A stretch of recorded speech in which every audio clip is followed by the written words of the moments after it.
This is a review of Grimm Fairy Tales Volume 2, number 79 from Zenescope Entertainment.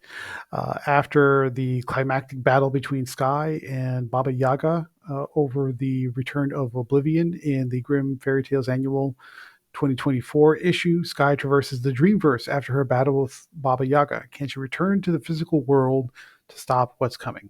Okay, the issue is written by Dave Franchini or Franchini. I apologize. I'm not sure which it is. It's art by Babisu Courtis, colors by Jorge Cortez, letters by Taylor Esposito, and cover art by Igor Vitorino for cover A, which is the main cover.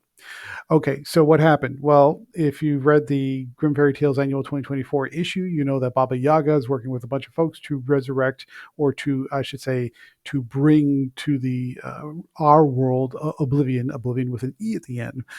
In the course of that battle, there was a big blow up, and Skye is thought to be dead, but not really. So what we find out in this issue is that Skye is trapped in the Dreamverse. And if you're following along and you're an HP Lovecraft fan and you happen to know the stories there for Lovecraft's travels through the Dreamverse, this issue basically follows Randall Carter's trip through the Dream-Quest of Unknown Kadath, where he's trying to get to that legendary mystical city of perfection, and he goes through the dream world or the Dreamverse, going through the underworld with gaunts and ghouls and wrestling with moon men who like to uh, Shanghai weary travelers and take them to the moon where they could be used as slaves and sacrifices to the elder gods.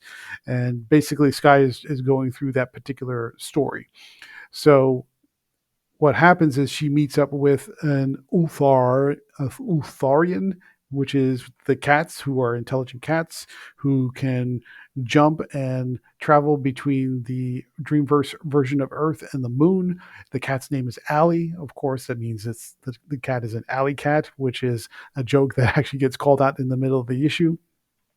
And the cat guides Skye along through her travels through the Dreamverse, very much like what happened with Randolph Carter in the original Lovecraft story. And over the course of the time, Skye encounters those same moon men in their black galleons that are trying to take men and cargo to the moon for some unholy purpose, whether it be for slavery, for sacrifice, or whatever else happens to be. The cat helps her escape. They crash land on a planet before they get to the moon, and the cat, Alley Cat, helps her find her way. Although there is definitely a sacrifice involved, and there's definitely a lot of pain and destruction along the way. So overall, first impressions. Again, this is year 2 of Zenescope's year of Lovecraft, and to Frank Keeney's credit, he's doing a pretty decent job of giving you Zenescope versions of those classic stories. The Dreamverse stories are a little weird to get into. So credit there for adapting a strange story to bring it into comic format and make it pretty straightforward and pretty readable and pretty accessible. A lot gets, as you can imagine, a lot gets shortcut and cut out, but we get there when we get there. Uh, Babisu Courtis's art is getting better. It's not fantastic. It is getting better. On the plus side, the lines are cleaner. The panel layouts are interesting. There's a lot of weird esoteric stuff, which is what you would expect from an adaptation of the Lovecraft story about unknown Kadath. But it looks good. It flows well. It keeps you interested, and it keeps it. And between Franchini's art, script, and Cortez's art, the pacing stays up, and everything reads pretty smoothly. What I don't like about the art, the Cortez's line work, his inks in particular, tend to look really dark and in some cases very scratchy, almost sloppy. And Jorge Cortez's art color selections are good, or he's the colorist, he's not the artist, but Jorge Cortez's color selections are good, but the application, especially in the transitions and the fading between highlights and the darker sections of curves and surfaces and anatomy, it looks very digital, and it kind of has this sort of weird pixelated look to it.